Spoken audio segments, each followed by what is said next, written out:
Today we're planning a VFR flight on ForeFlight from Boeing Field to Astoria. I'm going through the process exactly how I would if I was flying a real flight, but I'm flying this one in X-Plane 12 in the Cirrus SR22. Doing these flight plans keeps my chops sharp while I capture visuals for the next episode of JetStream Chill, which is my soulful house DJ mix series set to sim flights and actual footage from the route. We will eventually be working our way down the coast to Mexico, but we're starting here in Seattle. We should always learn the foundations first, like the E6B, paper sectionals, manual nav logs, etc. But today we're using ForeFlight for speed and precision, and that's just how I do it nowadays. So without further ado, here's our flight.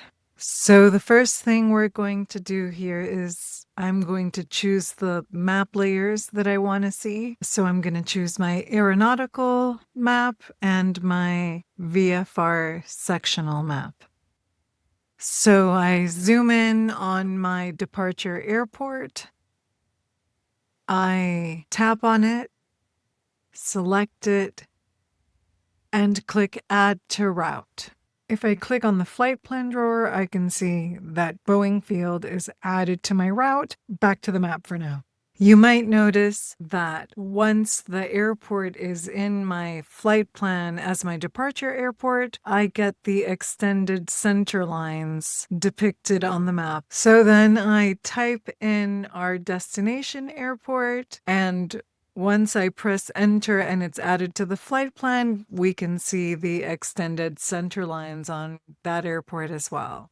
That feature can be very useful for situational awareness, especially in unfamiliar airports. So since we're doing a scenic VFR flight, I grab the flight route and I start bending it towards those marked VFR checkpoints on the sectional, and I select them, and that adds them to my flight route.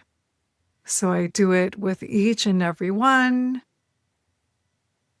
And I also get to check out the airspace dimensions and heights so that I know when I can ascend to my cruise altitude without busting the Bravo airspace.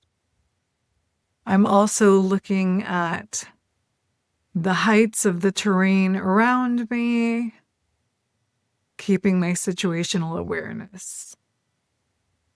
Just keep choosing all the VFR checkpoints. I also do have a lot of lakes and landmarks on the ground.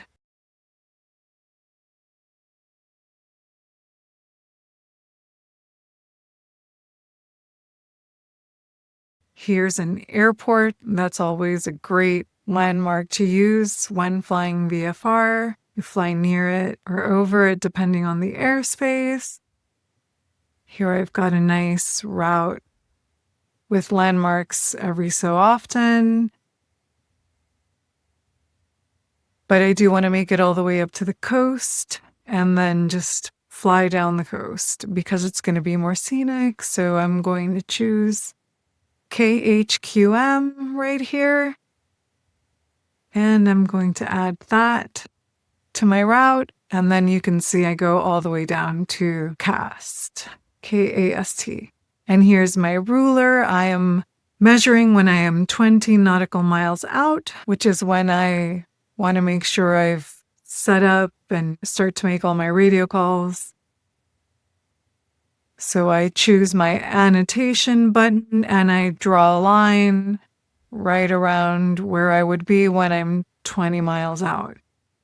I can also choose the airport and look at all the frequencies on there. I can annotate those right on the map so that they'll be right in front of my eyes as I fly through that airspace and lighten my workload a little bit. And then here we have just an overview of everything. We're looking at the obstacles, the highest elevation in each quadrant, and what it looks like as I fly down the coast with all the different landmarks. Here's this interesting MOA airspace. So I touch it on the map and then I select it. It highlights it. And then if I press on details, I get all the information of the dimensions and when it is active. And I can see my TFRs if I click on this one. I also want to be able to see my obstacles so that when I touch on them, it gives me information. So here we open the flight plan drawer and we see all the waypoints that are put in there. I've got my aircraft and this is the default performance profile I put in. I touch the altitude button and it gives me all the different altitudes. And over here on the bottom, I make sure to select VFR. So it gives me the correct cruising altitudes for VFR flight, gives me the headwind, flight duration, and fuel burn. So here we go back to the departure airport and select it, and we can see all the information, procedures, weather, airport diagram, and any other publications. And this is where I go back into the layers and toggle off VFR sectional so that I get the aeronautical map on top of the aerial map. I zoom in on all the different checkpoints and different parts of the route so that I can get familiar with what I should be seeing.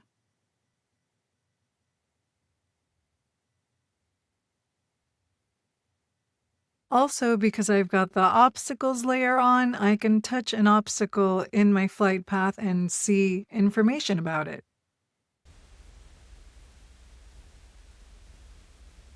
Now that all my waypoints are in, I can press the flight plan button and touch the navlog button and look at my navlog and all the pertinent details of what would normally be in my navlog. Plus, it shows me on the far left if the weather is VFR, marginal, or IFR with just the color of the little ball.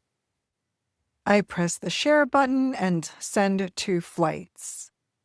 I press the suitcase button to pack for my flight and it downloads all the information I need to reference. When it's finished, I press the flights button on the bottom and then at the top of that page, I have the choice to see either my navlog or my briefing. If I press navlog, I can see my complete navlog just like I would fill it out if I was doing the old school navlog. And if I go back and I press on briefing, I get to see the entire weather briefing, just like I would if I called for a briefing the old school way. The briefing will show you the current weather, forecast, cloud coverage, winds, precipitation, TAFs, the cross-section of the winds aloft, as well as the winds aloft table and your NOTAMs. And if we were actually going to fly this flight, we would press proceed to file, check all of our information, and press file. But we're not going to do that because this is just a flight plan for a flight in X-Plane 12. And that's it. It's just a quick walkthrough of how I file a flight plan in ForeFlight for a real flight and for practice when I do a flight in X-Plane 12.